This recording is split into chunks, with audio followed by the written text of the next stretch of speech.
Hello mga kamali, samahan niyo kami. Ito pala ang best moment sa aking anak sa graduation day. Inhatid pala kami ng anak kong lalaki dito. So wala kaming sasakyan na kotse. Ito lang muna tricycle. Ito bumaba na kami na sabi ng anak ko, bili daw ng balon. Sabi ko, matanda ka na anak, wag nang magbalon.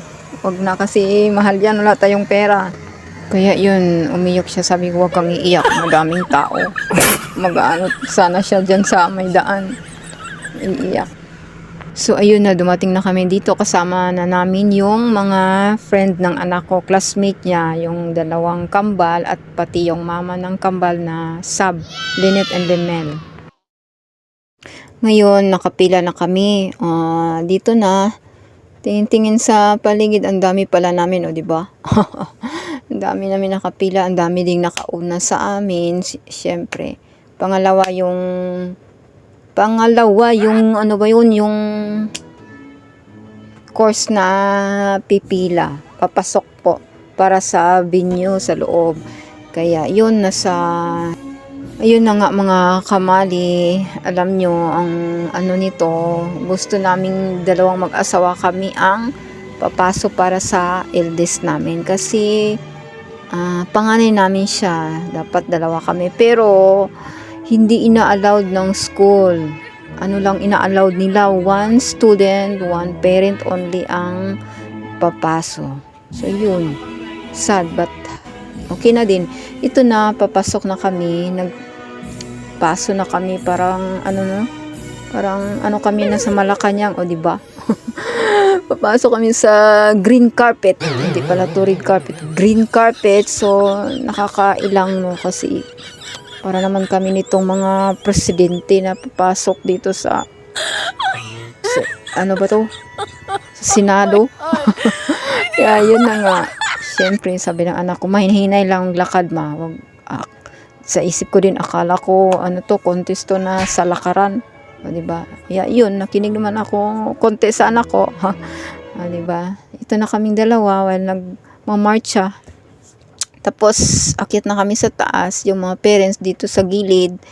Tapos, yung mga ibang kurso nasa labas pa kasi nasa dalawang kurso pa lang ang nakapasok. Ito na, nilagyan ko na siya o sinabitan ko na siya ng hood. Kasi parent daw ang maglagay ng hood para sa mga anak na nag-graduate at kami din daw ang ano ng cap. Pero, kami din daw lagay dito sa right ay sa left, pero siya pa rin kasi busy na, wala na akong time, o di ba? Walang time, siya na lang naggaganon sa harap para sa gilid. O ayun na mga kamali, sobrang saya naming mag-asawa kasi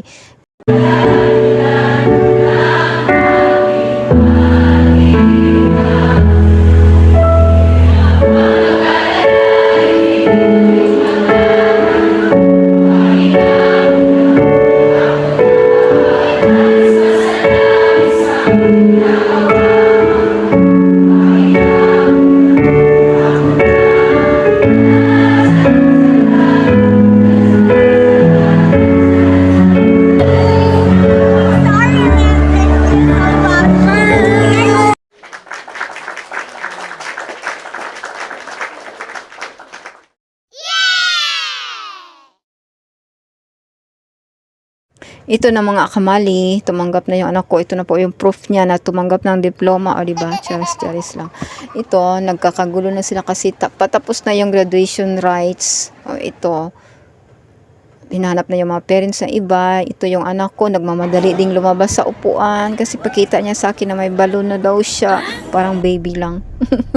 Saya-saya na may balon. Tapos ginawan ko siya ng money garland na made of lycee or red packet para hindi malaman kung 10 pesos lang ba yung laman o 20 pesos, o diba? Para hindi halata na kunti lang yung binitay ko sa leg niya, o diba? Ganun lang. Para hindi showy masyado. Ito, palabas na sila kasi tapos ng graduation. Exactly 12 ng tanghali, gutom na masyado, pero okay lang. Ang saya-saya naman ng anak ko. Diyan sila sa gitna dumaan, pinadaan kasi kailangan nilang dumaan dyan sa exit sa harap. Kami dito sa gilid mga parents para hindi siguro masyado disturbo. ayun na nga, palabas na sila. Ito na yung graduation ng anak ko. Ayun, sobrang happy naman ng anak ko. Sobrang happy din kami, o diba? Palabas na, patapos na, at pagutom na din, o diba? Pagutom na. Tapos, ang tagal-tagal pa bago kami nakasakay ng sasakyan sa labas sa highway. Thank you for watching.